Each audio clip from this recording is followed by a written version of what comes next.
Participe! 19º Congresso da Terceira Idade, nos dias 21 a 23 de junho. Tema: Ainda na Velhice Frutificando. Salmos 52, verso 8. Preletores: Pastor Zilmar Miguel, presidente da Assembleia de Deus de Camboriú e dos Gideões Missionários da Última Hora. Evangelista Eliel Uller, da cidade de Camboriú. E pastor Amauri Geraldo, da cidade de Penha, Santa Catarina. Na hora que falhou com um irmão, ele correndo buscar o perdão. Na hora que falou da vida de alguém, é ir buscar o perdão.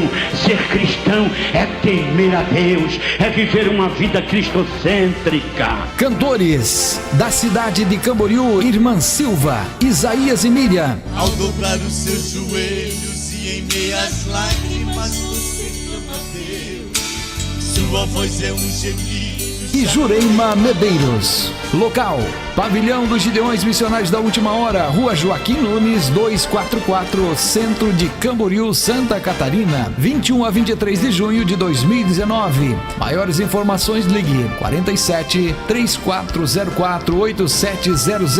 Ore, divulgue e participe.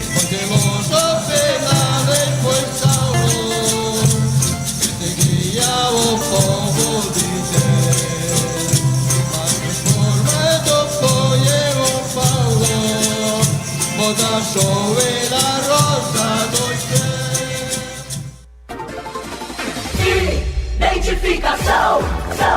Você sintoniza ZYE 890, ondas curtas 31 metros, 9.665 kHz e ondas curtas 49 metros na frequência de 5.940. Sistema Gideões de comunicação, Rádio Voz Missionária, a Rádio Missionária do Brasil.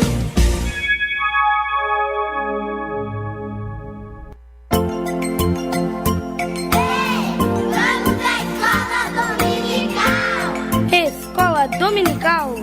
Escola Dominical.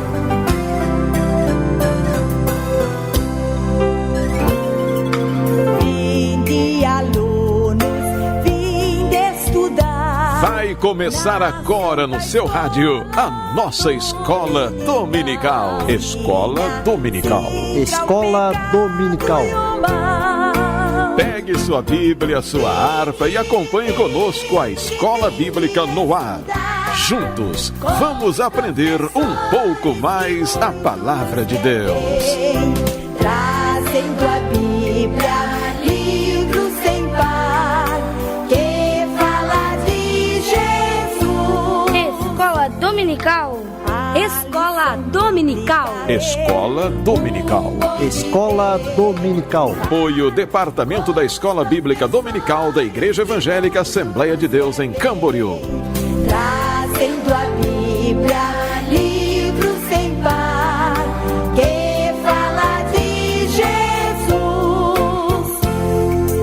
Salve Escola Dominical, onde a graça e amor sem igual, para pequenos e grandes também, a todo o povo de Deus. Vinde estudar com os professores que muito nos quer bem, trazendo a Bíblia, livro sem par, que fala de Jesus.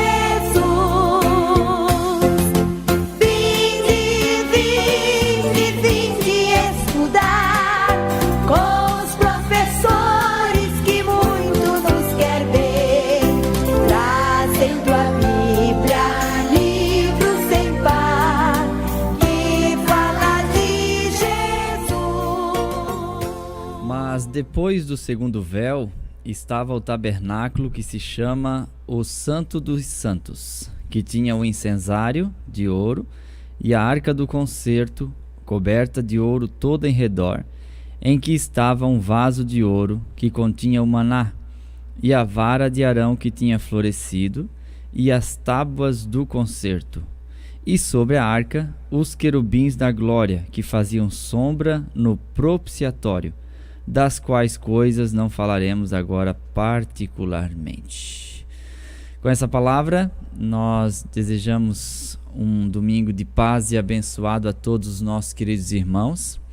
Que Deus abençoe você que está aí ligadinho conosco, e você que ligou seu rádio, você que está conectado pela internet, o nosso abraço. Ali na técnica de som está ele, o Will, jovem Will, sempre feliz e contente, simpático, gente boa. E nós estamos aqui mais uma vez, com a graça de Deus, para falar um pouquinho sobre a Arca da Aliança. Hoje é um assunto bem importante, visto que a Arca da Aliança ela é o principal utensílio do tabernáculo do antigo culto, então de todo o Antigo Testamento. Ela foi construída nesse período que nós estamos relatando o tabernáculo, que está registrado em Êxodo, provavelmente 1400 a.C., e ela vai perdurar aí até o cativeiro babilônico aproximadamente, e período de Jeremias por ali. Depois ela desapareceu. Então nós vamos falar um pouco sobre essa arca, o que tinha dentro dela, qual a sua dimensão, qual o seu material, qual a importância, a relevância dela para aquele tempo, qual o sentido para Israel daquela época e qual o sentido que isso tem hoje para nós, né? Já que existe um sentido etimológico, contemporâneo daquela época, cultural, teológico, religioso, e hoje? E hoje qual o significado dessa arca tão preciosa, tão meticulosa, feita de uma forma tão detalhada, né, que Deus se preocupava até mesmo com os detalhes. Então hoje nós vamos falar um pouquinho sobre essa Arca da Aliança. Mas antes de entrarmos no assunto, então, convido você a fechar seus olhos se você puder. Se você está dirigindo, não faça isso, mas se você puder, ore. E se você estiver com a necessidade de ficar de olhos abertos, ore também. A oração de olho fechado é só para a gente não distrair, tá? A Bíblia não manda a gente orar de olho fechado, nem em pé, nem deitado, nem de joelho. A Bíblia manda orar sem cessar. Então nós vamos orar agora, onde quer que nós estejamos ou que você esteja. Obrigado, Deus, por essa manhã que o Senhor nos deu tão linda, maravilhosa, porque a chuva também é uma bênção aqui em Camboriú. Te agradecemos pelo ar que respiramos, pela vida. Obrigado por ter revelado a Tua palavra ao nosso coração. Te agradecemos pela existência, pela saúde, pelos familiares. Te agradeço por meus pais, minha mãe, meu pai, por ter restabelecido a saúde de minha mãe, pela minha esposa, meus filhos, Abigail, Jefferson. Obrigado, Senhor, pela vida do Will, que aqui chegou. Te agradeço pela vida do Fabiano, que poderá chegar um pouco mais tarde, ou para o presbítero Ricardo, que o Senhor já venha abençoar. Deus, eu peço que o Senhor venha derramar as bênçãos sobre cada um de nossos alunos, os que estão aqui pertinho de nós e aqueles que estão bem longe, aqueles que choram e aqueles que sorriem, os que sofrem e os que estão congratulando em família. Estende tuas mãos sobre todos. Mesmo havendo paz, calma muito veraz, nós precisamos de Jesus. Abençoa nosso dia, abençoa esta aula, nós te pedimos em nome de Jesus. Amém.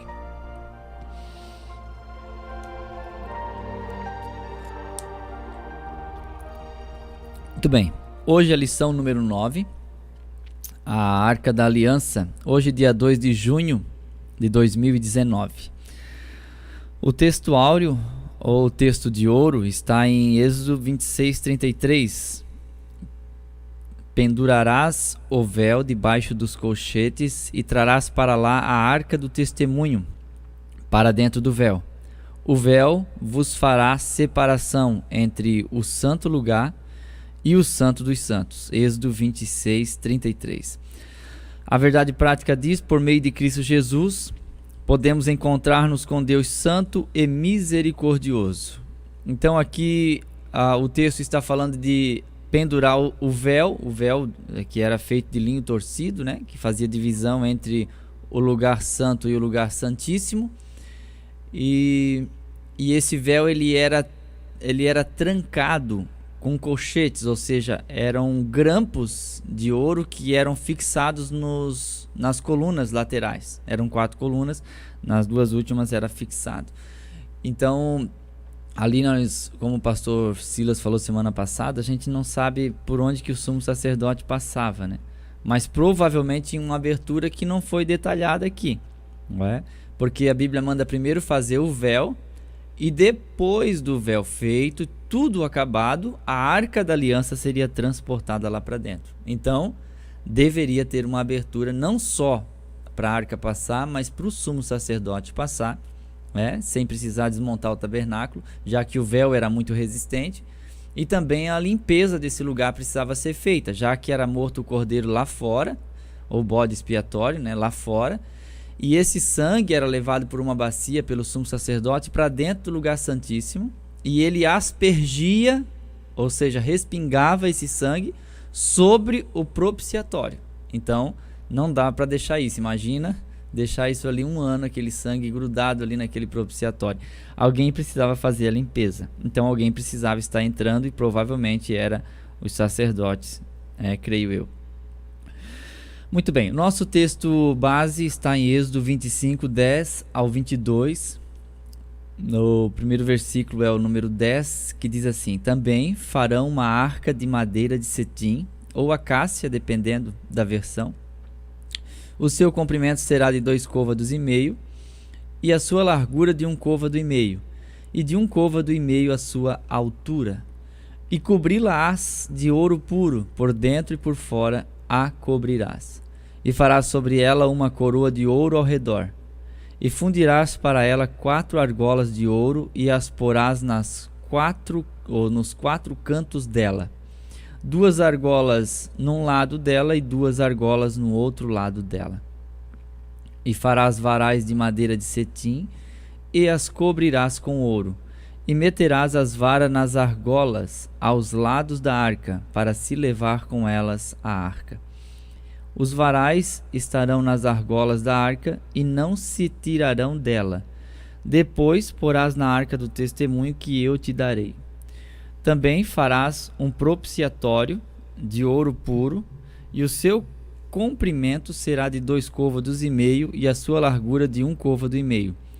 Farás também 2 querubins de ouro batido os farás nas 2 extremidades do propiciatório. Farás um querubim na extremidade de uma parte, e o outro querubim na outra extremidade da outra parte. De uma só peça, com o propiciatório, fareis os querubins nas 2 extremidades dele. Os querubins estendendo as suas asas por cima, cobrindo com as suas asas o propiciatório. As faces deles, uma defronte da outra. As faces dos querubins estarão voltadas para o propiciatório. E porás o propiciatório em cima da arca, depois que houveres posto a arca do testemunho que eu te darei. E ali virei a ti e falarei contigo de cima do propiciatório, por meio dos 2 querubins, que estão sobre a arca do testemunho, tudo o que eu te ordenar para os filhos de Israel. Então aqui está a narrativa sobre o tamanho da arca, o material a ser usado, o formato dela, os detalhes dos querubins sobre a arca, como os querubins deveriam ser feitos e como ela deveria ser colocada no lugar santíssimo.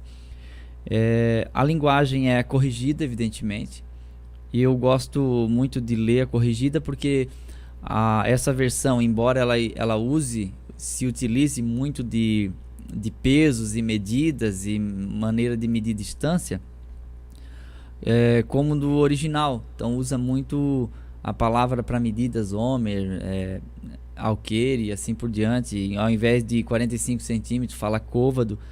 Então, para quem tem dificuldade de entender, a Nova Almeida atualizada ela é muito importante para isso aqui. Mas em alguns casos a Nova Almeida atualizada ela deixou a palavra côvado para não desoriginalizar a Bíblia, porque ela tem dupla fidelidade. Ela é fiel ao texto original e ela tenta ser fiel ao leitor moderno, ou seja, o leitor de hoje ele precisa entender o que está sendo dito, o que está escrito ali, e ao mesmo tempo não pode mudar o sentido. Então toda versão ela é uma interpretação, e se eu coloco aqui 45 centímetros, já estou fazendo uma interpretação do texto. Então por isso que ela é assim, ela é difícil de entender. Se você pegar uma outra linguagem e fazer essa leitura de Êxodo 25, 10 a 22, você vai ver que vai colocar outras palavras no lugar que vão dar mais clareza, mas que ela vai ficar um tanto mais moderna e, consequentemente, para os eruditos, ela não terá tanta originalidade quanto a outra versão mais antiga. Tá bem? Só por causa disso. Amém? Chegou aqui, presbítero Fabiano Bernardino, tá cansado, veio correndo. Para todos os irmãos que nos ouvem e que nos assistem. Amém. Pelas ondas do rádio, que Deus abençoe. Vamos dar sequência na aula. Amém. Irmão Eliel, fica à vontade. Não, agora é a introdução. Se o senhor quiser, tá cansado ainda? Não, já fizemos uma leitura aqui já. Cortou o cabelo? Já tá. Tá feliz da vida? Isso. Então pode ler se estiver aí forte, contente. Até aqui analisamos de maneira compartimentada o espaço do tabernáculo. Passamos pelo pátio, pelo lugar santo e pelo lugar santíssimo. Agora encontramos-nos no lugar santíssimo nessa lição. O nosso objetivo de estudo, nosso objeto de estudo é a Arca da Aliança, que ficava no Santo dos Santos. Veremos algumas lições espirituais que há de edificar as nossas vidas. Então, tem a porta da tenda, né? A porta do átrio, onde o povo levava o sacrifício, ou pelo pecado, ou por louvor, ou por adoração, ou por agradecimento. E até ali era o limite dele, ele não poderia passar dali. Depois do altar nós temos a pia de bronze, onde o sacerdote se lavava, se banhava. Sim. Né? Porque para entrar dentro do lugar santíssimo, a pessoa ele tinha que estar limpo, passar pela purificação, a regeneração. Então são os tópicos, são as etapas que temos que passar. Você não consegue chegar a Deus sem antes passar pela regeneração. E aí no lugar santo nós temos o castiçal ou o candelabro, do outro lado a mesa da proposição e os pães, e também diante do véu nós temos o altar de incenso. Semana passada nós estudamos sobre o véu, que ele foi rasgado de alto a baixo, quando Jesus disse está consumado. E hoje a nossa lição é a Arca da Aliança. A Arca da Aliança, que era o ápice. Uma vez por ano o sacerdote entrava diante dela, uma vez para oferecer sacrifício por ele, né? Nesse dia ele entrava 2 vezes. Era um dia só por ano, né? Sim. Mas a primeira vez ele entrava para oferecer sacrifício por ele e depois pelo povo.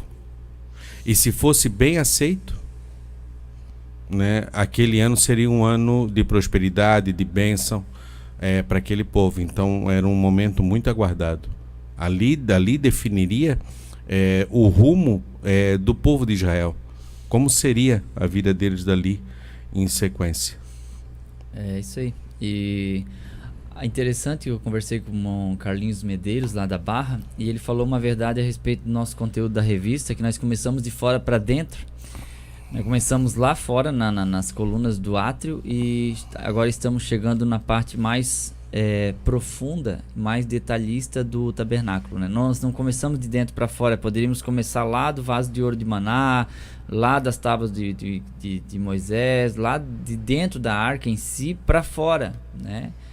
Mas nós começamos de fora para dentro, nos achegando, né, em etapas, nos purificando, oferecendo sacrifício, sendo a luz do mundo, né, seguindo o pão da vida que é Cristo, oferecendo a nossa oração em forma de incenso. Agora sim chegamos no lugar santíssimo para ver a questão da arca aqui, que para mim, irmãos, não na questão do tabernáculo, essa é a aula mais importante ao meu ver, já que a Arca da Aliança era o símbolo da supremacia de Deus, da glória de Deus, da sua presença, de tudo. Então, eu vejo essa revista como se fosse o resumo de todas as demais, né? Ela tem uma preciosidade a ser dita aqui, que é a Arca da Aliança. A nossa descrição é o primeiro tópico, a descrição da Arca da Aliança. Nós encontramos no livro de Êxodo 25 e 10. Os nomes da arca.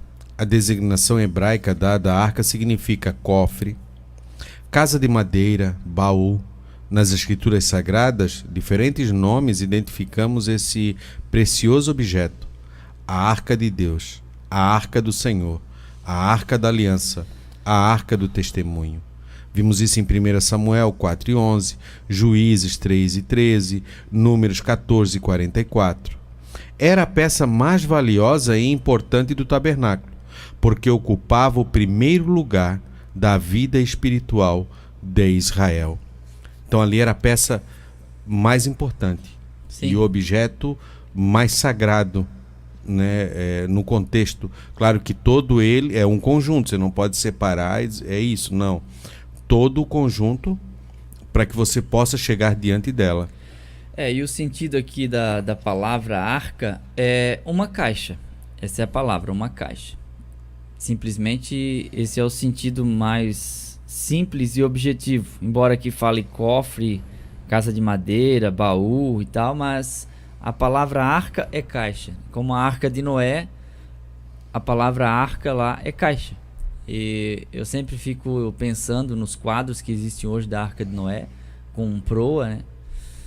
E com popa, mas não faz sentido uma arca sem motor, sem leme, sem velas, com proa. Porque a proa é justamente para enfrentar o impacto da onda de frente. Então teria que fazer proa em todos os lados, né? Proa é aquela parte inclinada da embarcação onde recebe o choque da onda. Então não tinha sentido, porque ela tinha só uma finalidade, flutuar. Ela ia boiar, só isso. Ela ia boiar e ia receber ondas de todos os lados. Ela ia ser bombardeada de todos os cantos. Então a palavra arca é uma caixa flutuante. A arca da aliança, uma caixa. Isso. Uma caixa sagrada, com argolas nos 4 cantos para colocar os varais, que eram sarrafos ou, né, varas de madeira revestida com ouro, que eram colocadas nos 2 lados para torná-la carregável, porque ela deveria ser transportada pelos sacerdotes. Então a gente vê que no decorrer dos tempos, como a gente vai ver, muitos incidentes e acontecimentos envolveram essa arca da aliança, né? Então a gente percebe-se perante a própria leitura bíblica a importância que Deus dava para com essa peça e o cuidado que Deus tinha em relação a ela. E a exigência, o grau de exigência era muito grande. Então a gente às vezes diz, mas hoje qualquer pessoa em pecado pode usar o púlpito e não morre. A gente ouve isso muito falar. Mas são contextos diferentes, estamos em outra dispensação. Mas mesmo na nossa dispensação, Ananias e Safira morreram, porque o próprio nível de santidade e espiritualidade do povo era bem mais alto. Era mais alto. Então quem reclama hoje que deveria morrer mais gente, deveria ter acontecido algumas coisas para haver temor em relação à casa de Deus, assim por diante, que a gente que fica mascando chiclete, fica olhando o WhatsApp, que fica namorando, se beijando, né? Tem gente que até fuma no pátio, vai lá buscar alguém, fica no pátio da igreja fumando e tal. Então tem gente que reclama que hoje Deus não mata mais ninguém, que Deus se vem matar e tal, como na época desse tabernáculo e assim por diante. Mas todo o nível de justiça deveria estar elevado. Não é só a liderança, mas toda a comunidade, né? Toda a comunidade. Aí a gente reclama que tem menos milagres hoje também. Na verdade, tem menos milagres públicos, como a gente conhece hoje, né? Mas existem sim milagres acontecendo. Sim. Individualmente, Deus está fazendo. Deus não está fazendo coletivamente, né? Tipo, o Brasil inteiro passar por um avivamento e se converter. Mas isso é paulatino. Hoje nós já temos milhões e milhões de evangélicos no Brasil, coisa que há 40 anos atrás não se pensava em algo assim. Então Deus está fazendo algo, mas é uma transição. Agora nós corremos o risco de deixar o avivamento escapar por entre os dedos, porque a nossa geração nova pode deixar de lado o batismo no Espírito Santo e algumas outras coisas que a gente considera movimento pentecostal, e esse avivamento passar para outro caminho. Então é importante que a gente não se torne uma Europa, né, como hoje em muitos lugares da Europa os templos estão vazios, viraram teatro, viraram cinema, viraram shopping e outras coisas mais, que a presença de Deus não se vá. É isso que eu queria chegar, que a presença de Deus não se vá da nossa vida, que continuamos representando esse Cristo que nos chamou e esse evangelho que é poder de Deus para transformação. Cremos ainda que a libertação de drogados, de prostitutas, de homossexuais, que Deus ainda transforma, que Ele ainda faz alguma coisa, e Ele vai fazer através de mim e de você, através de nós, quando nós cremos no poder da palavra de Deus, não para matar, mas para dar vida. né? Porque tem gente que diz que Deus tem que matar para provar que é Deus. Não, Deus tem que salvar para mostrar que ele é Deus. Embora ele não precise provar para ninguém. Mas é importante que a gente creia que a vida é mais importante que a morte. Porque a gente prega salvação e não condenação. Condenação é se a pessoa não quiser. Salvação a gente oferta a todos. O próprio Jesus falou, né, irmão Eliel? Eu não vim condenar o mundo, né? Eu vim salvar, né? Filho já do homem não veio matar as almas, mas salvá-las. Isso. Exatamente. Já tem quem o condene a palavra. Então, a construção da arca. O objeto mais valioso e santo do tabernáculo, a Arca da Aliança, foi construída de madeira especial, madeira de cetim ou acácia.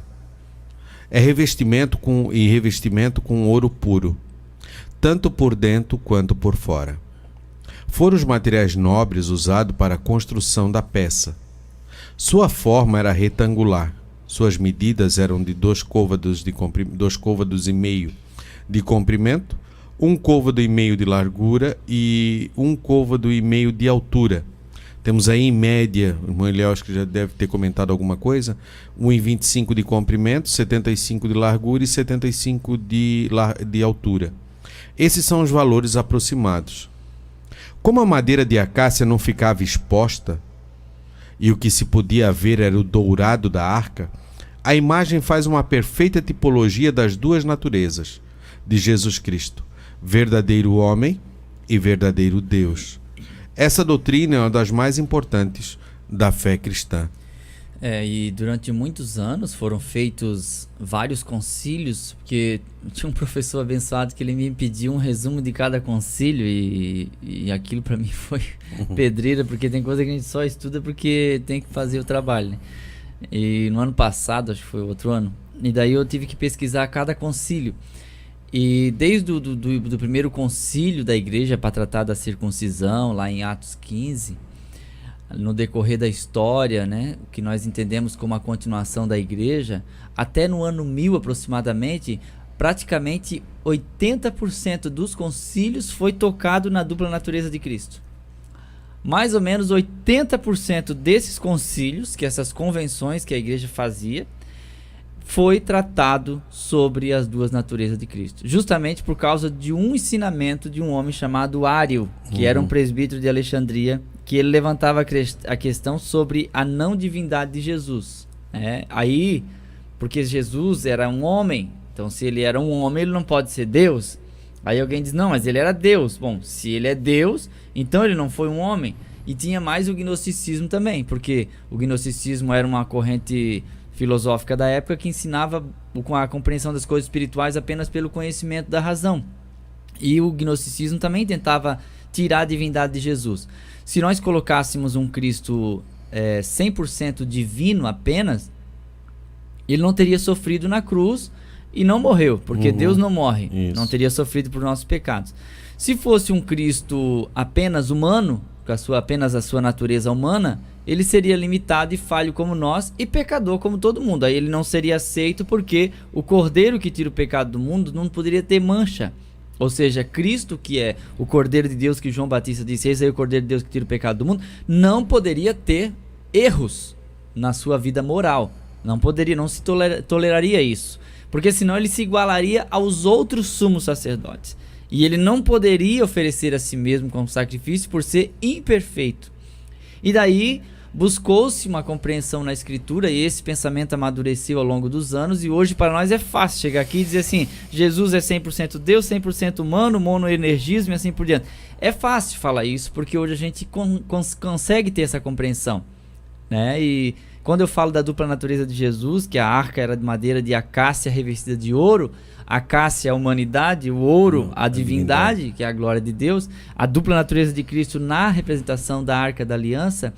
Eu lembro sempre daquele hino do Nelson Ned, né, que ele cantava, que como homem ele teve mãe e não teve pai, como Deus ele tem pai e nunca teve mãe, como homem ele se alimentou quando teve fome, como Deus é alimento para a alma do homem. Aí ele vai dizer que como homem ele teve sede e sentiu cansaço, chegou até mesmo a dormir na popa de um barco. Como Deus ele não dorme nem se desfalece, do cansado e do oprimido se compadece. Então o Jesus humano pegou uma almofada, né, como aqui, quem pode me assistir, pegou uma almofada, amontoou, arrumou bem, colocou na popa do barco, deitou e dormiu. Jesus humano.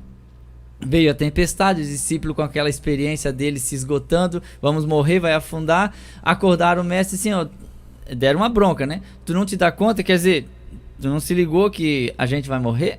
Levanta daí, faz alguma coisa, ajuda a remar. Isso. Então o divino então levanta-se e diz: vento, aquieta-te, mar, acalma-te. E houve uma bonança. Os discípulos: quem é esse?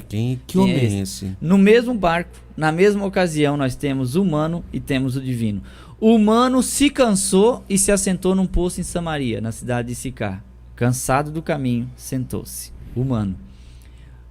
O divino: se tu me pedisse, eu te daria a água da vida, que tu nunca mais teria sede. Então Jesus é humanamente divino e divinamente humano. Porque nele habita corporalmente toda a plenitude da divindade. As duas naturezas estão em ação. Ele, homem, sentiu cansaço. Em algumas ocasiões sentiu fome. Mas como Deus, foi colocado um paralítico diante dele, ele diz assim, ó: perdoados estão os teus pecados. Quando ele diz perdoados estão os teus pecados, os fariseus disseram: mas quem pode perdoar pecado é só Deus. Pois é isso aí mesmo. Então veja como a divindade do Cristo estava ali.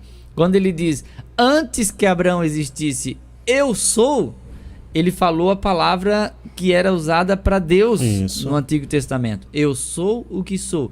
Eu sou a porta, eu sou o caminho, eu sou a ressurreição e a vida, eu sou a videira verdadeira. Antes que Abraão existisse, eu sou. E quando ele diz eu sou, ele traz para si a identidade do Pai e a divindade dele. Por isso, quando ele diz eu e o Pai somos um, escandaliza. Quando ele diz que sou filho de Deus, os judeus disseram: nós vamos te matar a pedrada porque tu fazes Deus a ti mesmo. Porque o judeu não chamava Deus de Pai. Isso. Porque falar que Deus é Pai é como se tivesse a mesma natureza. Então para eles eram todos criaturas. Mas como Jesus tinha natureza divina, ele poderia dizer meu Pai. Então por isso que a oração do Pai Nosso quebrou o tabu. Porque ele diz assim, ó: vocês vão orar assim, Pai Nosso. Quer dizer, não é Pai meu que vocês vão orar. Jesus diz é Pai Nosso, é coletivo. Porque agora todos nós somos filhos de Deus pela fé em Cristo Jesus. Essa paternidade foi uma novidade anunciada por Jesus. E essa divindade foi manifesta no carpinteiro de Nazaré. Que as pessoas disseram em Marcos 6,3: esse aí é o carpinteiro. Mas ele não era só o carpinteiro. Ele era a plenitude de Deus em forma humana, demonstrando o amor de Deus, tentando compreender os homens na sua igualdade. Sofrendo, apanhando, padecendo, mas morrendo uma única vez, oferecendo um só sacrifício, entrando uma vez no Santo dos Santos e permanecendo lá eternamente para interceder por nós. Amém. E por isso hoje estamos aqui. Graças a Deus. É o símbolo das duas naturezas de Cristo. O ouro simbolizava a divindade e Jesus a madeira, sua humanidade. Hebreus capítulo 1 e capítulo 2. O símbolo da plenitude da presença de Deus entre o povo judeu e a arca aponta uma verdade revelada no Novo Testamento acerca do nosso Salvador, porque nele habita corporalmente toda a plenitude da divindade. Vimos isso em Colossenses 2:9. Ou seja, Cristo é o Emanuel, isto é, o Deus conosco, o Verbo que se fez carne e habitou entre nós. Mateus 1:23, Isaías 7:14, João 1:14. O apóstolo Paulo ainda escreve: e sem dúvida alguma, grande é o mistério da piedade. Aquele que se manifestou em carne, 1 Timóteo 3,16. É uma verdade consoladora saber que hoje temos à destra de Deus um sumo sacerdote, que sabe o que se passa com a nossa vida e ainda compadece-se por ela. Hebreus 4:15. Portanto, não hesite em chegar ao trono da graça com confiança. Hebreus 4:16. O texto é esse aqui, ó. É Hebreus 4:14. Visto que temos um grande sumo sacerdote, Jesus, Filho de Deus, que penetrou nos céus, retenhamos firmemente a nossa confissão, porque não temos um sumo sacerdote que não possa compadecer-se das nossas fraquezas, porém um que, como nós, em tudo foi tentado, mas sem pecado. Cheguemos, pois, com confiança ao trono da graça, para que possamos alcançar misericórdia e achar graça, a fim de sermos ajudados em tempo oportuno. A temática dos salmos do Antigo Testamento, de todo o Antigo Testamento, de tantos dos salmos que foram escritos, não só no livro dos Salmos, mas os salmos que aparecem também nos livros históricos, a temática é: porque o Senhor é bom e é eterna a sua misericórdia, ou a sua benignidade dura para sempre. Essa é uma temática que resumiria todos os salmos. O Senhor é bom e a sua misericórdia dura para sempre. Então, como ele é bom, a gente pode ter confiança em chegar diante dele com as nossas agruras da vida. Isso. Não levar para outro lugar, mas levar para ele. Às vezes a gente desabafa com outras pessoas que não entendem a nossa condição e nem a nossa situação, porque as pessoas vão dizer assim, eu sei exatamente o que você está passando. Não sabe. Não sabe. Por quê? Porque são situações diferentes. Você desconfia que sabe, mas não sabe. Porque cada luta é individualmente uma representação diferente para cada pessoa. Ninguém sofre igual diante da mesma circunstância. Uns sofrem mais, outros sofrem menos. As estruturas são diferentes. Então assim, eu sei o que você vive. Não sabemos. O que a gente pode fazer é, ao invés de falar, abraçar apenas. Abraçar e procurar confortar essa pessoa com um abraço. E saber que Deus em Cristo Jesus efetuou um sacrifício através do Cristo morrendo na cruz, para que hoje, como diz aqui, pudesse estar dia e noite intercedendo por nós. Sim. Não sabemos orar como convém, Romanos 8:26, mas o Espírito Santo intercede por nós com gemidos inexprimíveis. Não sabemos o que pedir, nós não sabemos como pedir, mas o Espírito Santo sabe e ele intercede por nós. Hoje você pode estar vivendo uma crise conjugal, mas acredite nessa palavra: o Espírito Santo intercede com gemidos inexprimíveis. Você está em desabono espiritual ou ministerial, não quer mais saber de ministério, mas a palavra de Deus vem ao seu coração dizendo: quem te chamou foi eu, e eu vou cuidar da tua vida e eu vou amparar naquilo que for necessário. O propósito você não entende agora, você vai entender depois. A gente nunca vai conseguir entender o propósito durante, a gente entende depois. Como eu disse ontem à noite lá na Barra, às vezes é igual o pai que está fazendo alguma coisa e o filho ao lado: pai, para que isso? Espera que eu estou fazendo. Pai, onde é que vai usar isso? Espera que eu estou trabalhando. Pai, isso aí o pai vai fazer o que com isso? Espera. Quando acabou, pronto, ficou pronto, entregou para o filho. Aí ele entendeu todo aquele processo. Então a gente tentar entender, a gente vai enlouquecer. Aceita e depois você entende. Então o propósito de Deus é esse. Se Deus em Cristo estava reconciliando, pouca gente entendeu. Isso. Pouca gente entendeu que era isso que Deus estava fazendo. Depois da ressurreição, então, a descida do Espírito Santo, o convencimento do pecado para as pessoas, então veio a consciência de que realmente Deus estava trabalhando naquela aparência física não tão chamativa, que era apenas um homem comum, mas que era Deus em Cristo, em forma humana, reconciliando a humanidade. Então hoje a gente não sabe de tudo. A gente só tem um conhecimento de uma parte. Hoje você sofre e chora, não sabe porque sofre e chora. Mas Deus sabe como te lapidar e como tirar as manias, os costumes e os maus desejos. E ele faz isso esfregando uma lixa grossa. E às vezes a gente sente dor e reclama. E a gente pede para parar, mas depois que ele agarra, ele não solta mais. Ele vai acabar a obra, vai deixar prontinho e depois você vai ver que valeu a pena sofrer com ele. Não desista por causa de sofrimento. Vem pro evangelho que você vai parar de sofrer. Mentira. Venha para Cristo e pare de sofrer. Mentira também. No mundo tereis aflições, mas tem bom ânimo. Você vai ficar rico? Nem sempre. Nem sempre. Agora uma coisa eu garanto: a vida eterna em Cristo Jesus. Isso, pela palavra de Deus. Que foi isso que ele prometeu, né? Eu só posso falar o que a palavra promete. Eu não posso inventar bobagem aqui.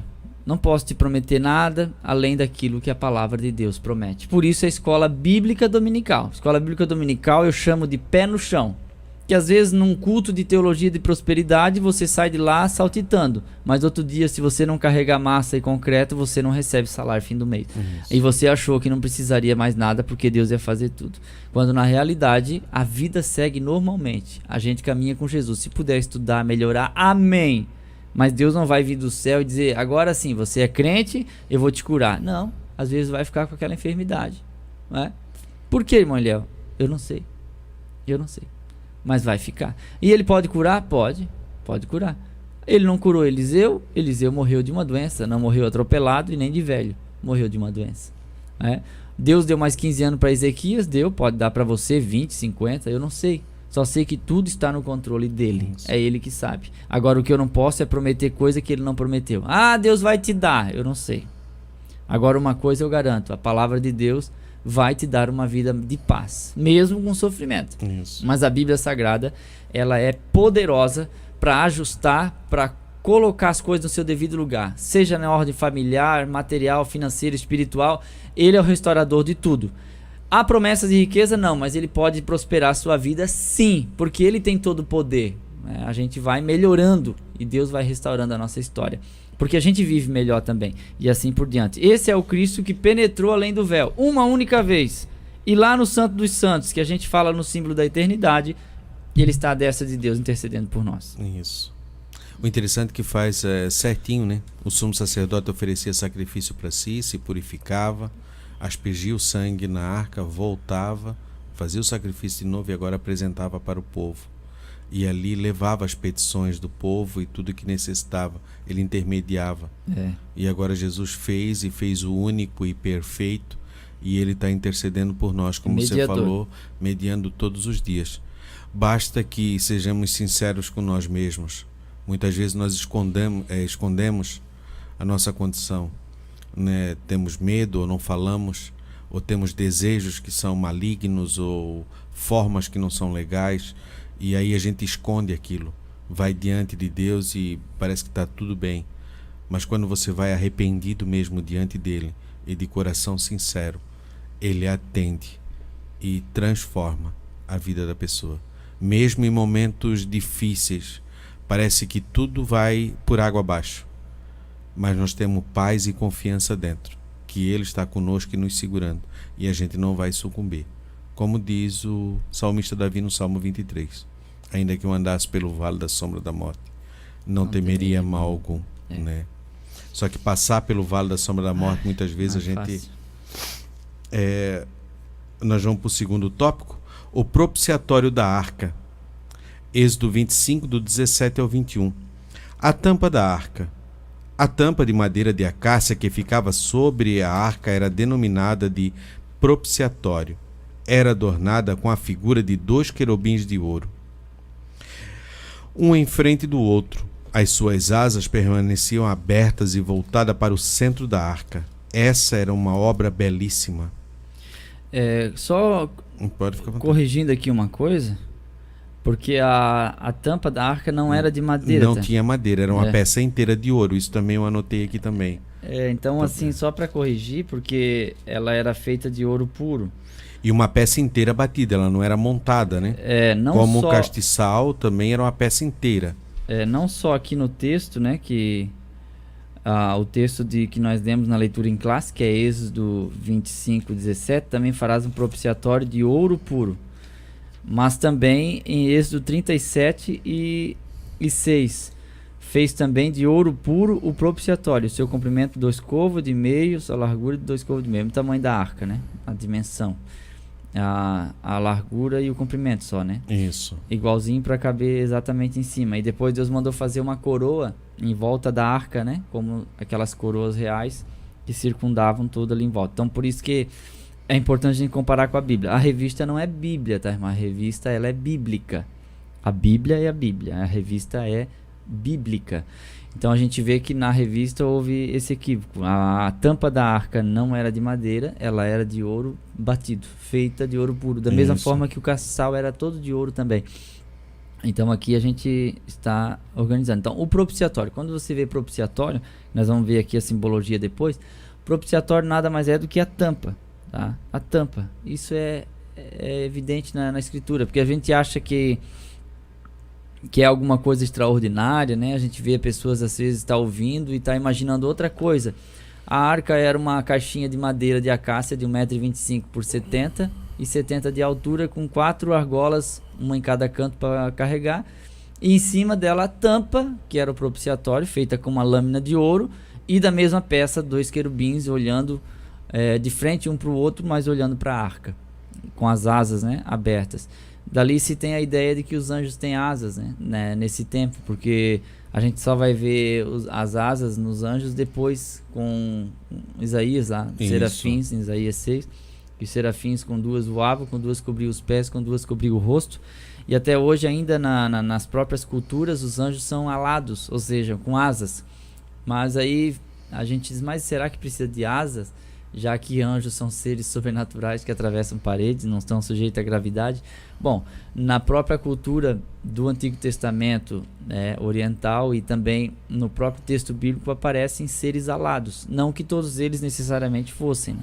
Havia aparições de anjos que a Bíblia não fala que tinham asas. As pessoas que narraram, não mostraram na narrativa asas nos anjos. Mas sempre é bom consultar a Deus, né? Você está vendo o anjo, tem que repreender em nome de Jesus para ver se ele fica, né? Porque às vezes está mandando desenterrar alguma coisa, ir para algum lugar, né? Tem gente que tem essas histórias de ver anjo e tal, e ver demônio, e ver um monte de coisa. Tem que cuidar, pega e repreende para ver se ele fica, né? Se ele ficou, é de Deus. A simbologia da tampa da arca, Êxodo 25, 17, 21 e 22. O sentido simbólico da tampa era de cobrir algo valioso. Figura de proteção aos elementos que estavam no interior da arca. As tábuas da lei, a vara que floresceu e o vaso com o maná do deserto. É preciso ressaltar que a palavra grega usada para propiciação em Hebreus tem o significado de trono de misericórdia. Logo, o propiciatório da arca remonta ao valor misericordioso do sangue da expiação oferecida pelo nosso Senhor. Conforme o apóstolo Paulo escreveu, sendo justificados gratuitamente pela sua graça, pela redenção que há em Cristo Jesus, a qual Deus pôs para propiciação pela fé no seu sangue, para demonstrar a justiça pela remissão dos pecados, dantes cometido sob a paciência de Deus. Romanos 3, 24 e 25. Eu vou novamente ler, irmão Eliel. Sendo justificados gratuitamente pela sua graça, pela redenção que há em Cristo Jesus, a qual Deus propôs para a propiciação pela fé no seu sangue, para demonstrar a sua justiça pela remissão dos pecados, dantes cometido sobre a paciência de Deus. Romanos 3, 24 e 25. Então nós fomos justificados gratuitamente porque Ele se deu. Ele se deu. E pela sua graça, né? Não é de graça, é pela graça, pelo favor imerecido. Sim, não é de graça. Não é o que não tem valor. Não, mas todo pecado tem que ser pago. Isso, então ele foi pago isso. Pelo próprio sacrifício do Antigo Testamento, um bode valia o pecado. Isso. Ele pagava o pecado do ofertante. Isso. Né? Era mais ou menos uma troca. A vida do bode pela vida do pecador. Isso, só que o pecador continuava vivo e o bode morria. E o bode perdia a sua vida, então, inocente. Quer dizer, o nosso pecado, ele foi pago. Isso. Não significa que Deus apagou de graça. Não. Mas foi pela graça e por intermédio de alguém que pagou. E quem que pagou? Jesus Foi Cristo, Jesus que pagou. através do seu sangue. Então, a palavra hebraica caporete aparece 27 vezes no Antigo Testamento, propiciatório. Não é? Depois nós temos no grego a palavra islasterion, que aparece somente por 2 vezes. Temos outros adjetivos, mas finalmente o substantivo ilasmos, propiciação, aí aparece 2 vezes. O verbo pode ser entendido como propiciar, reconciliar, expiar, mitigar e também tornar favorável. Então a tampa da arca, que era chamada de propiciatório, essa palavra propiciatório, que é a expiação ou perdão ou aceitação, tornar favorável a Deus. Isso. Então o pecador, que a gente costuma dizer que ele era perdoado, na realidade a expiação ela fazia a cobertura desse pecado. Porque lá em Hebreus vai dizer que de ano a ano se fazia lembrança de pecado. Isso. Porque não havia um sacrifício perfeito. Então, se o sacrifício era imperfeito, os sacerdotes eram imperfeitos, o culto era imperfeito porque eram gente falhas. E quem trazia a oferta também era imperfeita. Sim. A olho nu, não. O cordeiro de 1 ano, macho, sem mancha, sem defeito. Não está manco, não está seco de magro. Então ele é oferecido. Mas a questão é, perfeitamente perfeito, não tinha nada. Eram apenas provisórios. Isso. Até que um sacrifício perfeito chegasse. Por isso que a propiciação era isso, tornar favorável. Porque havia um abismo entre os seres humanos, entre a humanidade e a divindade pelo pecado. A humanidade não poderia chegar lá por causa do seu pecado ou por causa da sua condição diante de Deus. E também a divindade também não poderia vir aqui também. Porque se viesse a glória de Deus, a justiça, destruiria o homem também. Então é como se ficasse de um lado de um abismo a humanidade, oferecendo os sacrifícios de ano a ano, e do outro lado a divindade. Até que veio Cristo e trouxe o propiciatório, era esse campo que aproximava os dois para que pudesse ter essa mediação e que pudesse haver o perdão e a pacificação. Ele fez o que chamamos de reconciliação. Isso, e houve a paz. Com essa reconciliação, houve a paz. Agora, o homem pode se chegar diante de Deus, claro, passando pelos processos que a gente já viu. Começa no altar, não é uma coisa reta, não é uma coisa que pula as etapas. Você tem que passar pelas etapas. Sim. Quando você vai reconhecendo cada etapa que você vai passando e você se submete ao Espírito de Deus e você vai obedecendo e caminhando com Ele, você vai atravessando as etapas até chegar diante da arca. Por exemplo, na passagem bíblica de Gênesis 3, o elo entre o homem e Deus foi cortado por causa do pecado. Adão e Eva caíram, o pecado acabou afastando. Abriu um abismo, né? Aí houve todos esses cerimoniais de culto para manter uma aproximação entre Deus e o homem, provisoriamente. Quando chega Jesus, ele puxou a linha de comunhão de Deus para baixo, pegou a linha de baixo e levou até o meio, emendou e voltou a ter esse elo novamente. Isso. Então tem um hino que diz: o meu orgulho me tirou do jardim, Isso. mas a sua humildade colocou o jardim em mim. O meu orgulho me tirou do jardim, mas a sua humildade colocou o jardim em mim. Então aquele paraíso perdido, hoje ele está dentro. Ah, mas existe o paraíso na eternidade, existe a árvore da vida. Não, eu sei.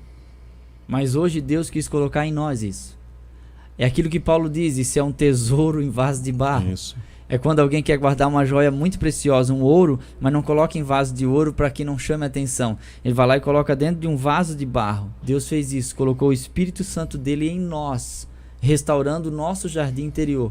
Eu não moro em um jardim, eu moro em uma casa cercada por outras casas em um loteamento. Mas dentro de mim há um jardim. Isso. E esse jardim deve ser cuidado. Ele nos deixou esse jardim para que a gente zele dele e cuide dele. Essa é a reconciliação. Isso é propiciação. Aí a outra palavra que tem ali é redenção, que é o preço pago pela soltura de um escravo. Ele pagou para deixar a gente livre. Mas a gente não está livre para fazer qualquer coisa, porque a gente deixou de ser escravo do pecado, mas não escapa de ser escravo de Jesus. Isso. Nós somos escravos. Nós se colocamos sobre outro jugo agora, que vai caminhando até a glorificação, que daí é o final. É como Pedro disse: de quem o tal é vencido, do tal torna-se servo. Nós fomos vencidos por ele, né? Porque a nossa natureza pecaminosa ela era resistente demais, mas mesmo assim nós entraríamos na questão do calvinismo aqui. Um abraço para os irmãos presbiterianos, a graça é irresistível, né? Porque daí nós somos atraídos por ele, para ele, porque humanamente é impossível, não fomos nós quem escolhemos ele, mas ele nos escolheu. Ele nos atraiu, isso é o que não falta, é música que canta a respeito disso, que ele nos chamou, ele nos atraiu, e nós nos cheguemos a ele pela sua graça. Isso. E agora essa comunhão é restaurada e nos tornamos redimidos. Ou seja, a nossa dívida foi paga. E havia vários muros, como entre judeus e gentios. A Bíblia diz que Deus derrubou o muro de separação, pegou os dois povos, uniu e fez um, que é a igreja. Então não construa muros. Se a própria expiação de Jesus, a redenção, derrubou os muros, você vai lá e faz um.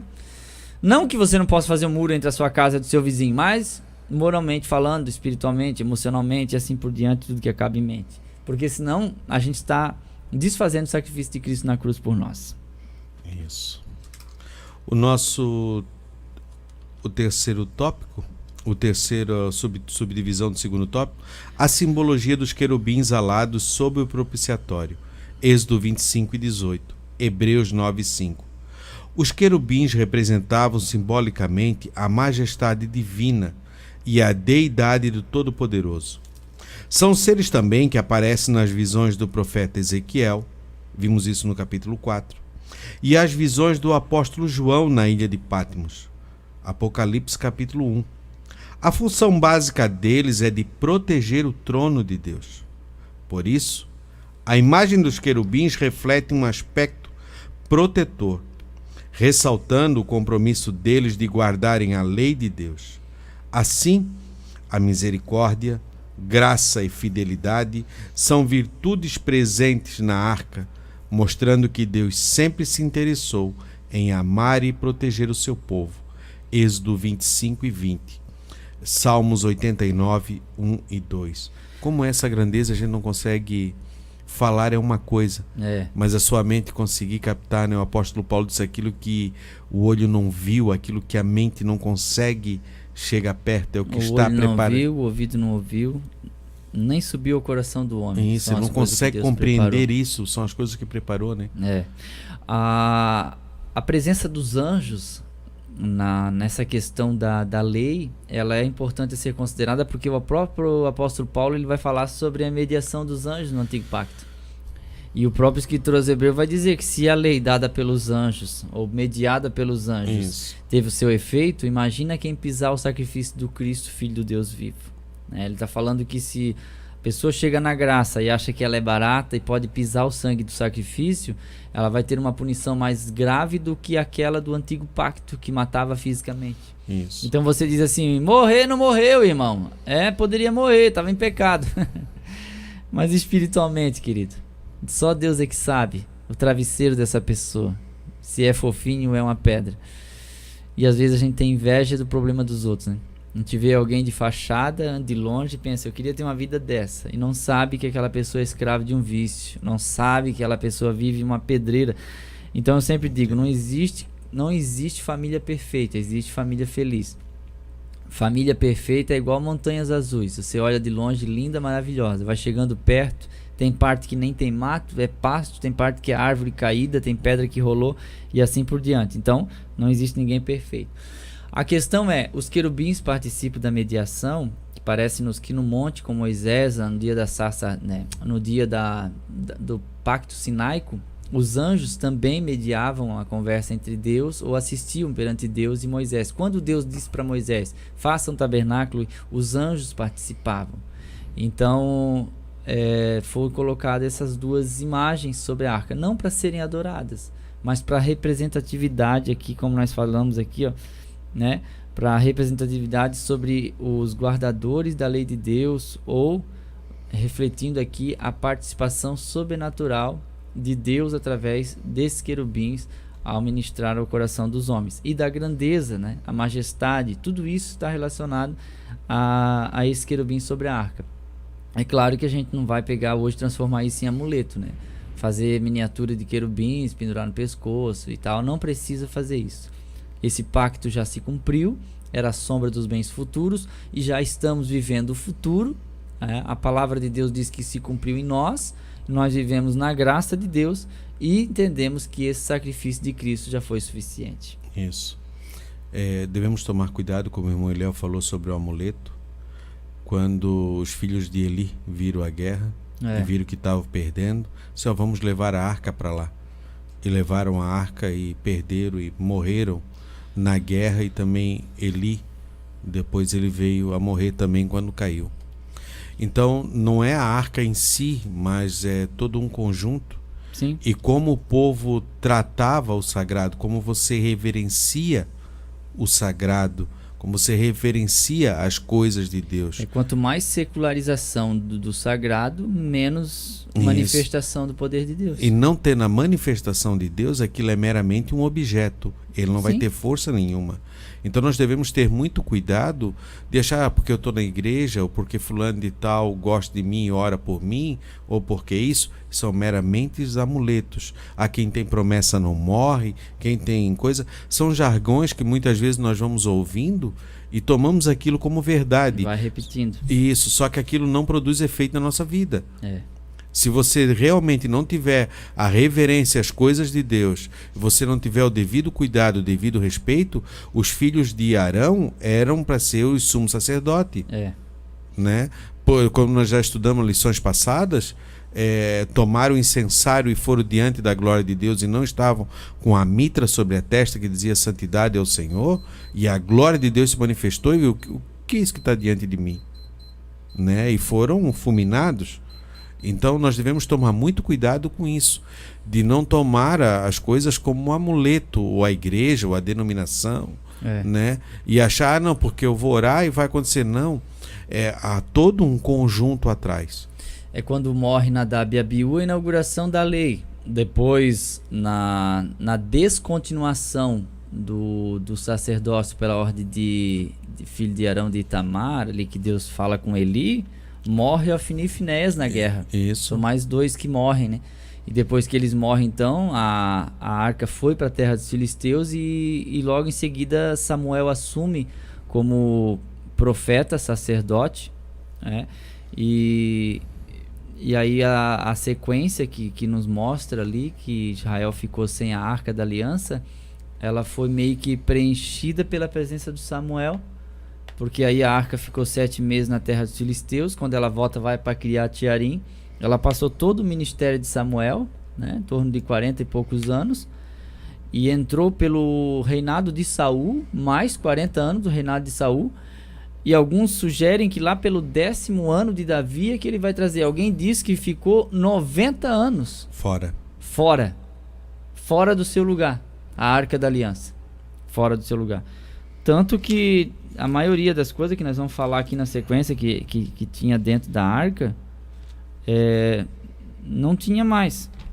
Ó, na arca nada havia, senão só as tábuas da lei de pedra que Moisés ali pusera junto a Horebe, quando o Senhor fez aliança com os filhos de Israel, saindo eles da terra do Egito. O maná e a vara de Arão, sim, que representava, já não estava mais, ele tinha sido cortado, sim, lá atrás. Né? Eles tiraram. Quando a gente vê em Bet-Semes, uma cidade que a Bíblia diz que eles olharam para dentro da arca, eles empurraram o propiciatório, os homens da cidade empurraram o propiciatório de curiosidade e olharam para dentro da arca. Morreu milhares de pessoas morreram por causa desse pecado. E nessa olhada, quem sabe não só olharam, né? Tiraram alguma coisa. Eu não sei como é que não derreteram a tampa, né? Uma coisa interessante, irmão Eliel, como Deus vela por aquilo que é dele. A arca era um objeto, sim, mas pertencia a Deus. Era consagrado, né? Consagrado. Diante da guerra, de nada serviu para Ofni e Finéias. Eles morreram, serviu de maldição. Sim. Porque eles profanavam lá a tenda, né? Quando se prostituiu com as mulheres, quando metia o garfo lá na oferta e tiravam. Só que é uma coisa interessante, quando essa arca vai lá para Bet-Semes e homens estranhos, outros povos, vão tocar nela, eles morrem, recebem a sentença. Então pode ver que o poder ainda continua. Sim, ela quando estava no templo de Dagon, isso, chegava de manhã, a imagem de Dagon, que era o deus dos filisteus, ele tinha caído de cabeça no chão. Quebrado, isso era a próxima coisa que eu ia colocar eles colocavam agora. No lugar, colocavam no lugar, e aí foram lá, levantaram a estátua de novo, tal, pois saíram de novo. E depois aconteceu o que aconteceu com os filisteus, né? Que criaram hemorroidas e tudo mais, câncer e doenças e tudo mais. Isso. E com isso foi de maldição para eles. Então nós devemos cuidar, quando a gente vê algo de errado na igreja, nós queremos tocar no ministério. Uma coisa é quando uma pessoa está fazendo algo de errado, aquilo não vai servir para ele, então vai servir de maldição. Porque quando alguém em pecado sobe em cima do púlpito e vai ludibriar alguém, talvez ele não vai morrer fisicamente ele na hora. O irmão Eliel tem um sítio ali, de vez em quando ele vai lá, e tem as árvores lá. Aí ele vê, esse galho aqui não tá legal, ele quebra aquele galho e joga fora. Mas aquele galho ele não seca na hora, ele tá verde lá. Mas com o passar do tempo, quando o irmão Eliel vai lá olhar, tem um galho seco lá jogado no chão. E com o passar do tempo, algo podre e passa a não existir mais. Quantas pessoas nós vimos que foi usado por Deus e tudo mais, e que brincaram, e que o passar do tempo morreram. Perderam o temor. Isso. E ninguém que perde o temor de Deus ou que brinca com as coisas de Deus não vai receber a devida retribuição. Então nós devemos cuidar ter o temor de Deus, temer e ter medo mesmo. No princípio dizer, ó, se eu estou dessa forma, eu não devo brincar, eu não devo colocar uma máscara aí para frente do púlpito. Então que eu me recolho e me arrependo. A diferença entre Saul e Davi: quando Saul oferece o sacrifício que o profeta Samuel repreende, ele diz, não, tudo bem, eu errei, mas vem cá, honra, não faz eu passar vergonha na frente dos outros, honra eu aqui. E aí Samuel vira as costas, ele corta, e Renato.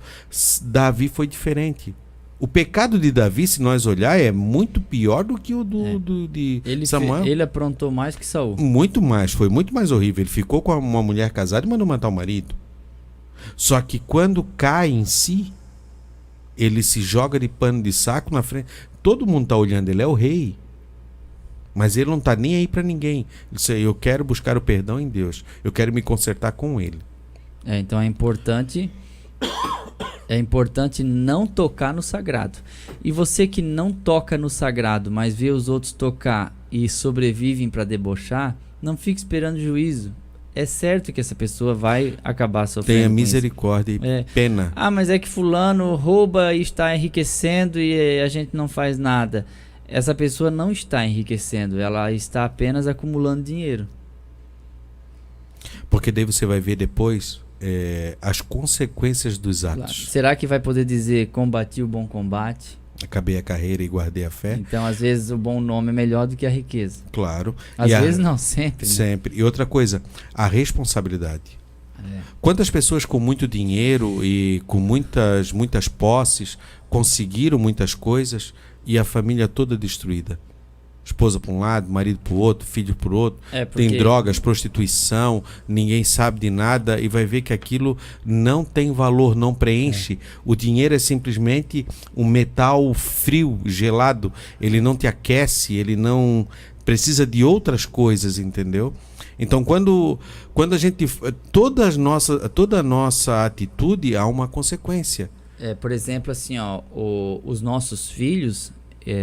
e você já deve ter percebido isso na sua família também, eles têm dificuldade de fazer o que a gente fala. Não sei se é só lá em casa, né? Que às vezes são teimosos, eles não querem arrumar o quarto, a gente dá tarefa para eles assim por diante. É comum, isso é normal. A gente fazia isso também, só que você esqueceu. Você também fazia isso. Mas agora assim, eles fazem o que a gente faz, tá? Eles não fazem o que a gente fala. Depois eles fazem, claro, porque baixo de bronca, né? Mas assim com vontade, não. Mas eles fazem o que a gente faz. Então, quando a pessoa vive de uma forma ilícita com o reino de Deus, em casa ela não tem máscara. Em casa nós somos quem somos. E em casa nós somos copiados. A maneira de fazer, de agir, de administrar, de tolerar, de passar pano quente, de fazer de conta que não viu, vista grossa. Tudo isso está sendo copiado pela pessoa que você ama, que você chama de filho, de filha, porque eles acabam tendo esse acesso. Sabe que isso não é honesto. Não se deve tocar no sagrado. Não se deve tocar no sagrado. Porque quando você toca no sagrado, uma hora ou outra, você vai acabar colhendo fruto disso. A gente não quer assustar ninguém, né? Mas já assustando, alguém deve estar de olho arregalado já. A misericórdia de Deus triunfa no juízo, tá, irmão? Mas a gente tem que vigiar. Sim. Tem que cuidar. Porque senão a gente vira igual a família de Eli. O Eli, ele era omisso, tolerante com os filhos e exigente com os outros. E tem muita gente assim, exige de todo mundo, mas é tolerante com os filhos. Ah, meus filhos podem. Não, isso aí deixa, irmão. Isso aí não tem problema. E os filhos dos outros quer matar a tiro, né? Comprar uma metralhadora, deitar atrás de um púlpito e atirar. Então, não toque no sagrado. Ungido do Senhor são todos aqueles que têm a presença de Deus. A Bíblia não classifica um ou outro como ungido. O texto que diz que não toqueis no meu ungido é um texto exclusivamente para Israel. Não tome posse de coisa que não é seu. Então, assim, todos nós somos rei e sacerdote. A Bíblia diz que ele separou para si um povo especial. Não é um indivíduo. Então eu não posso me achar especial ao ponto que, eu não vou sofrer penalidade, eu sou fulano e tal. Não. Se eu plantar, vou colher. Eu sei disso. E ponto final. E Ofni e Finéias plantaram, junto com o pai, e colheram. Não houve mais continuação da descendência deles no ministério. teve uma sentença terrível sobre eles, né? Por Claro. causa de ti eu não pude cumprir o pacto. Né? Já pensou Foi isso? descontinuado. Isso, por causa de ti. Então que devemos cuidar aquilo que falamos, aquilo como julgamos, como olhamos as coisas, para que não falamos, às vezes, por falar do erro de alguém da igreja, nós acabamos falando do ministério. É bom não julgar, né, irmãos? Nem condenar ninguém. E nem falar mal do filho de um, de outro. Deixa, irmão, deixa, descansa. Tem gente que se preocupa com todos da igreja, se preocupa com os... Irmão, deixa, irmão. Ah, mas e se fosse meu filho? Mas não é teu filho. Ah, porque se eu fosse pai daquela menina, mas você não é pai. Então deixa lá. Ah, mas Deus vai me cobrar. Não vai. A pessoa não é ignorante. A pessoa está na igreja, está ouvindo a palavra, conhece Jesus. E você tem que ir lá só se Deus mandou. Não é? É como assim, às vezes eu sonho coisa ruim com alguém, eu não conto. Deus não mandou contar, eu só sonhei. Então a gente tem que cuidar para não se meter na vida do outro. Porque a maioria dos rolos que dá em meio de igreja é um se meter na vida do outro. É a gente querer achar que pode falar. Querer conduzir. É. Ou atacar, né? Isso. Atacar, e às vezes não é. Então o que a gente fala aqui não é atacando, é em forma de conselho. E esse conselho não é só para você, é para mim também. Claro. Porque o maior eu sábio preciso. é que ouve o próprio conselho, né? Porque eu preciso. Claro. Eu preciso tomar essa postura, essa decisão, porque eu sei que é melhor. Eu sei que é melhor. Então a gente fala em forma de conselho, não condenando e nem dando indireta para ninguém. A gente sabe que o ministério é uma coisa muito séria. E o temor de Deus é uma coisa necessária. O nosso terceiro tópico, os elementos sagrados dentro da arca. Como mencionamos anteriormente, 3 principais objetos estavam no interior da arca. As tábuas da lei, vimos isso em Êxodo 25, 16 e 21. Pelo poder divino, Deus esculpiu em 2 tábuas a lei para Israel. Aqui estamos nos referindo às segundas tábuas da lei, conforme Deuteronômio 10, 1 a 5. Pois as primeiras foram quebradas por Moisés depois que o povo de israelita praticara a idolatria com o bezerro de ouro. Entretanto, as tábuas guardadas na arca foram uma segunda cópia produzida pelo próprio Deus. Assim, elas estariam protegidas e seus princípios norteariam o povo. Vamos ler tudo já, né? Um vaso... Eu leio aí, você comenta. Um vaso com o maná do deserto. Originalmente, quando o maná ficava de um dia para o outro, apodrecia. Êxodo 16, 19 ao 20. Porém, o maná contido na Arca da Aliança não sofria qualquer tipo de deteriorização. Isso sinalizava a provisão do Deus Altíssimo para o seu povo. Da mesma forma, essa imagem aponta para o Senhor Jesus como maná celestial, o pão vivo que nutre e sustenta a sua igreja. O nosso Senhor foi quem disse: Eu sou o pão da vida. Aquele que vem a mim não terá fome. João 6,35. Portanto, coma desse pão e alimente-se da verdadeira vida. A vara que floresceu. Números 17, 1 e 10. Quando houve a rebelião contra Arão, promovida por Coré, Deus mandou Moisés apanhar 12 varas e escrever o nome de cada tribo em cada uma delas. Entretanto, concernente à vara da tribo de Levi, o nome que deveria ser escrito nela era de Arão. Pela manhã, diferentemente das outras varas, a de Arão havia florescido. E os chefes das outras tribos tiveram que reconhecer a escolha de Arão como ungido de Deus para exercer o sacerdócio real de Israel. Essa vara serviria de uma memória para o povo de Israel quanto à escolha de Deus ao ministério sacerdotal. Esse milagre mostra, com clareza, que o Altíssimo é quem designa seus ministros para uma grande obra. Ele é o dono de tudo e age segundo seu maravilhoso propósito. Romanos 8, 28 e 30. 1 Coríntios 1, 26 e 27. Então as tábuas da lei, a primeira que foi feita, quando Moisés ficou os 40 dias, ele desceu com as tábuas em mãos e ele viu o povo se prostituindo lá com o bezerro de ouro que tinha feito. Ele jogou essas tábuas no chão e elas se quebraram. E aí tudo aquilo aconteceu. Os levitas se levantaram e foram contra todos aqueles que que fizeram, que estava adorando, que estava festando. E depois disso Moisés subiu novamente e Deus deu segunda vez as tábuas. Isso, aí foram essas segundas que foram colocadas dentro da arca, né? Então, pedras que foram esculpidas pelo dedo de Deus, ou pelo próprio Deus. A gente já ouviu falar que as primeiras foi Deus que escreveu, a segunda não. A segunda foi também, porque está em Êxodo 34. Então disse o Senhor a Moisés: lavra 2 tábuas de pedra como as primeiras, e eu escreverei nas tábuas as mesmas palavras que estavam nas primeiras tábuas que tu quebraste. Então, embora exista uma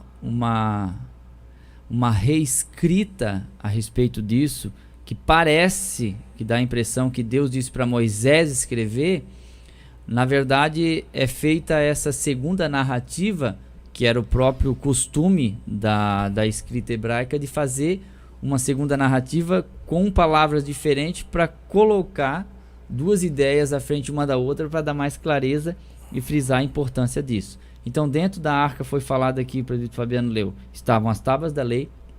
Então elas não eram grandes, porque teria que ter no máximo 1,25 m. Para caber, para couber dentro, né? E elas foram escritas, provavelmente, as pedras lavradas. Então a letra não poderia ser muito grande, porque tinha ali o que se crê, né? Provavelmente os 10 mandamentos, é o que a gente tradicionalmente entende. Aí foi colocado um vaso com 2 litros de maná, um vaso de ouro.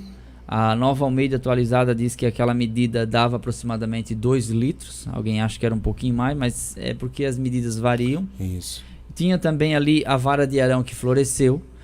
E alguns entendem que o texto bíblico aqui de Êxodo 25:16, e porá também na arca o testemunho que eu lhe darei. Alguém acha que isso aqui é uma cópia da lei em texto, que alguns acham que estava lá dentro da arca também. Certo é que o que eu posso afirmar aos irmãos: a vara de Arão, as 2 tábuas da lei e um vaso de ouro com maná. Isso aí a gente pode afirmar que estavam, porque há relato claro na Bíblia a respeito desses utensílios dentro da arca. Então as tábuas da lei representam um pacto também, já que o pacto foi sinaico, e a gente entende que esse pacto no Êxodo 19 foi a aliança primária com Deus e seu povo logo depois da saída do Egito. Depois nós temos o vaso de ouro com maná, que está relacionado à providência. Isso. Já que o povo reclamou que não tinha comida no deserto, então Deus mandou o maná. E o maná ele caía como se fosse orvalho, e pela manhã, ao alvorecer, então o povo via o maná e colhia e fazia dele bolo, pães, e era a base da sua alimentação, como se fosse um trigo, mas ele era branco e parecia semente de coentro, e ninguém sabia o que era. Por isso que o nome é maná. A palavra maná significa: que é isso? Que é isso? Então o maná ele descia no domingo, até isso no nosso calendário, né?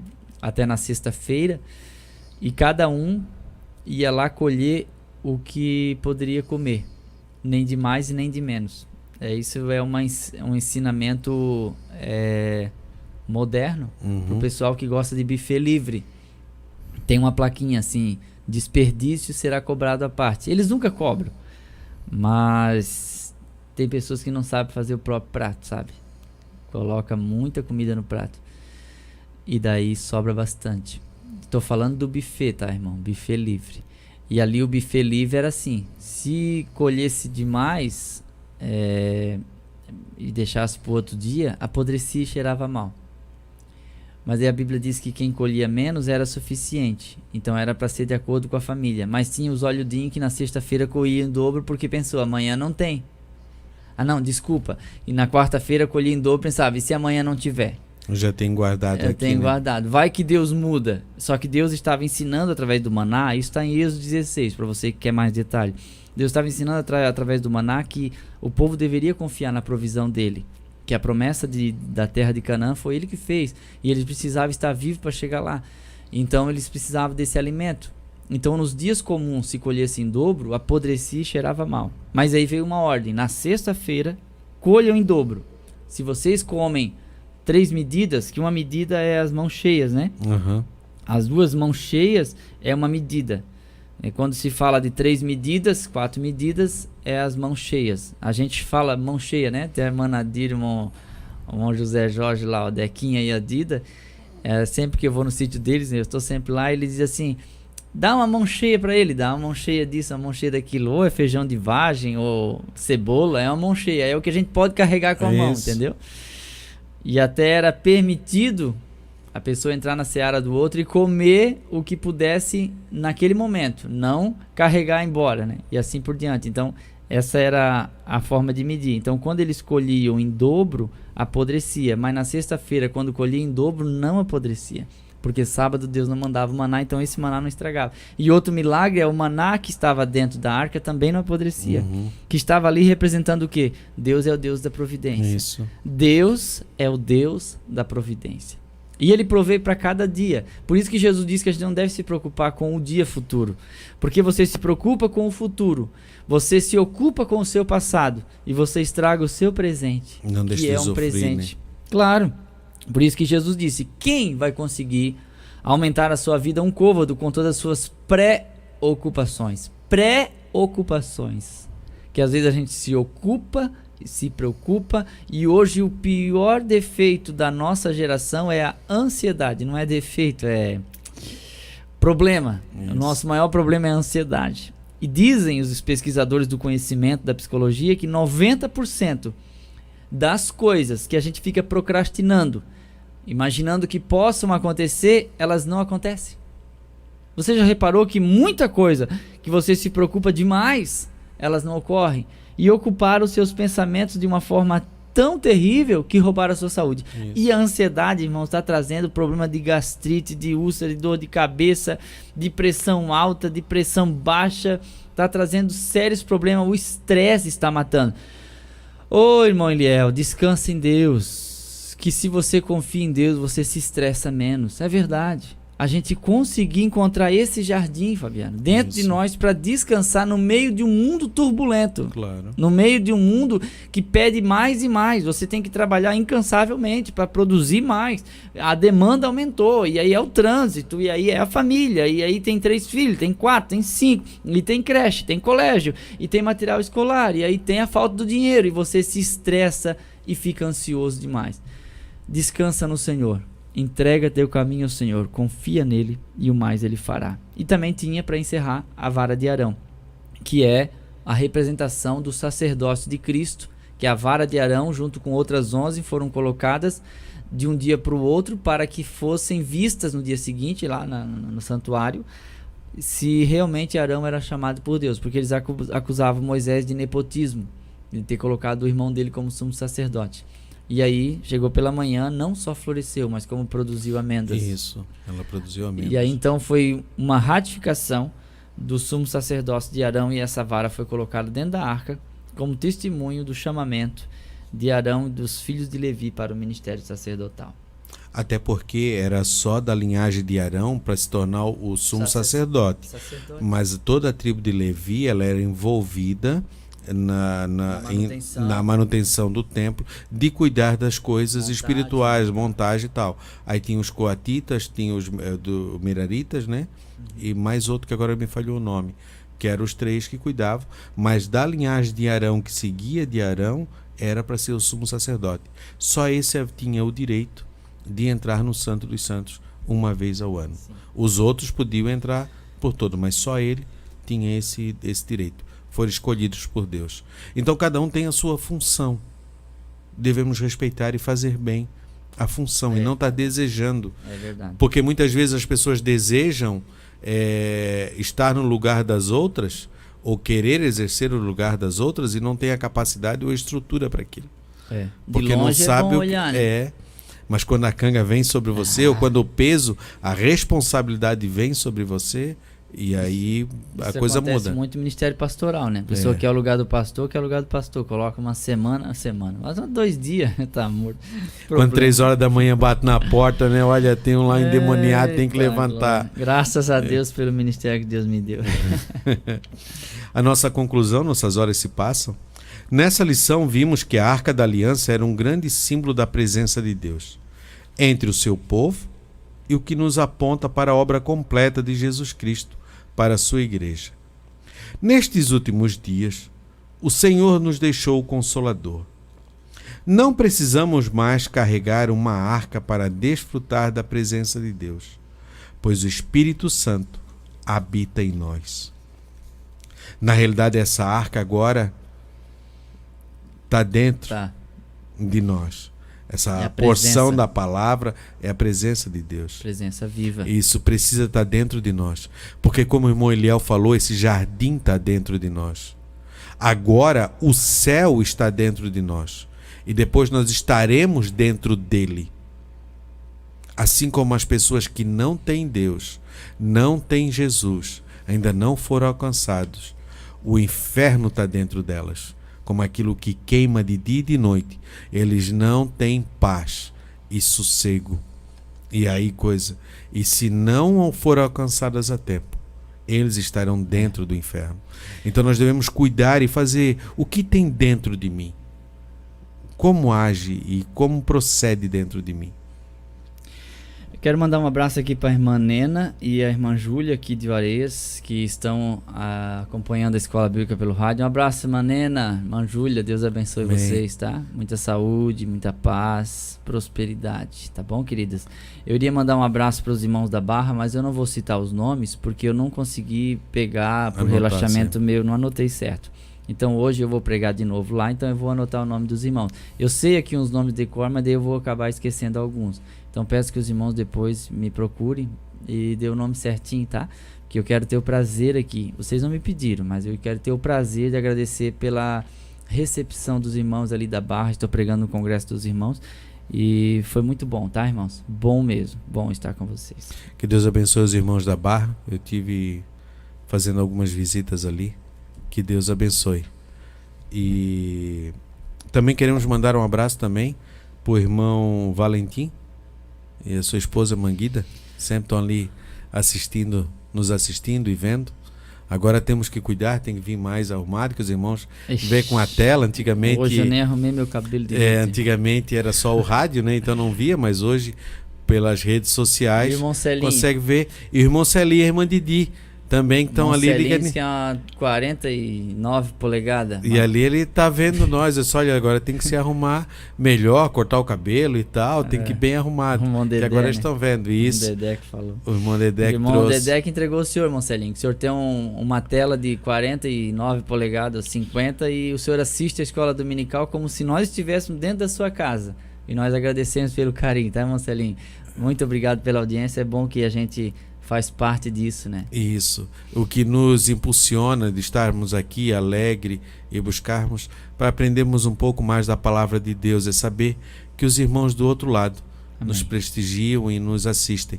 Também tem a irmã Edith, o irmão Jorge, a irmã Max também estão sempre ligadinhos. Já vi lá na tela, eles ficam sentadinhos e ouvindo a palavra de Deus. Que Deus abençoe. E a todos os irmãos que nos ouvem, nos assistem, muito obrigado pela sua audiência. Que Deus lhe abençoe. Leia a Bíblia, faça culto doméstico. Desculpem. A nossa próxima lição, a lição de número 10, nós vamos tratar sobre o sistema de sacrifícios. Dá o texto em Levítico e em João 2, 1 e 2. As nossas horas se passam. Irmão Eliel, pode fazer a oração para nós terminarmos? Deus, obrigado, Pai, por essa aula.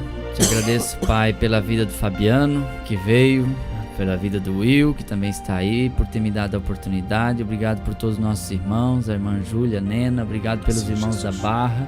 Obrigado por tantos irmãos que a gente não conhece, que estão ligadinhos conosco. Alguns que nós não vamos abraçar aqui nessa vida, mas vamos encontrar no céu. Abençoa grandemente a todos os queridos irmãos, os de pertinho e os de bem longe.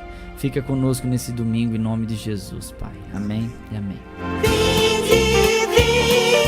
Vinde estudar com os professores que muito nos quer ver. Acabamos de apresentar Escola Dominical.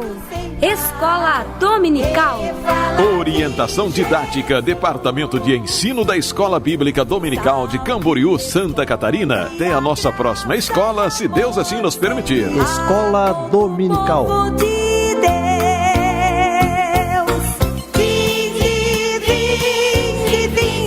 estudar com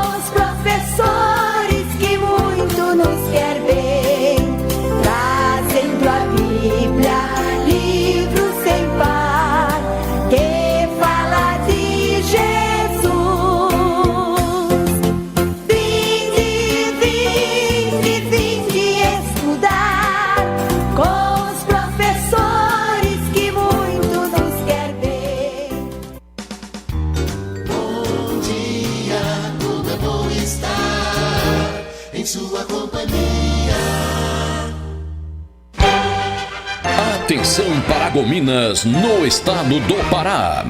De 7 a 10 de junho de 2019, primeiro Congresso de Missões com a participação dos Gideões Missionários da Última Hora. Preletores, Pastor Dimes Trovão, Pastor Marco Feliciano, Apóstolo Luiz Henrique, Pastor Luciano Baruque, Pastor Ivo Rodrigues, Conferencista Joyce Mari e Pastor Vatimola da África. Olha aí, ó.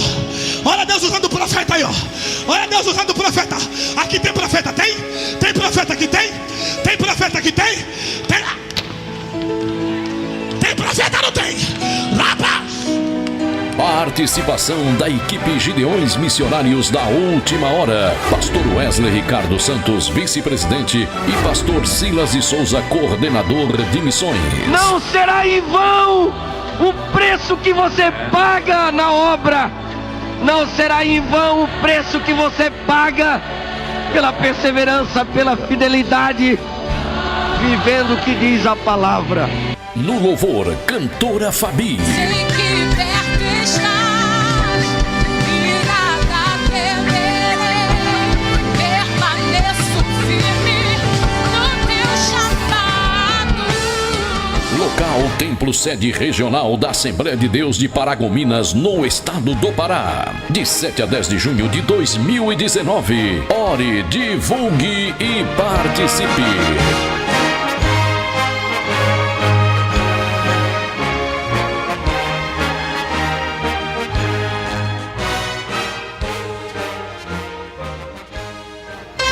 Participe! 19º Congresso da Terceira Idade, nos dias 21 a 23 de junho. Tema: Ainda na Velhice Frutificando. Salmos 52, verso 8. Preletores: Pastor Zilmar Miguel, presidente da Assembleia de Deus de Camboriú e dos Gideões Missionários da Última Hora. Evangelista Eliel Uller, da cidade de Camboriú. E Pastor Amauri Geraldo, da cidade de Penha, Santa Catarina. Na hora que falhou com um irmão, ele correndo buscar o perdão. Na hora que falou da vida de alguém, é ir buscar o perdão. Ser cristão é temer a Deus, é viver uma vida cristocêntrica. Cantores da cidade de Camboriú, Irmã Silva, Isaías e Miriam. Ao dobrar os seus joelhos e em meias lágrimas você clama a Deus, sua voz é um gemido. E Jureima Medeiros. Local: Pavilhão dos Gideões Missionários da Última Hora, Rua Joaquim Nunes 244, centro de Camboriú, Santa Catarina, 21 a 23 de junho de 2019. Maiores informações, ligue 47 3404 8700. Ore, divulgue e participe.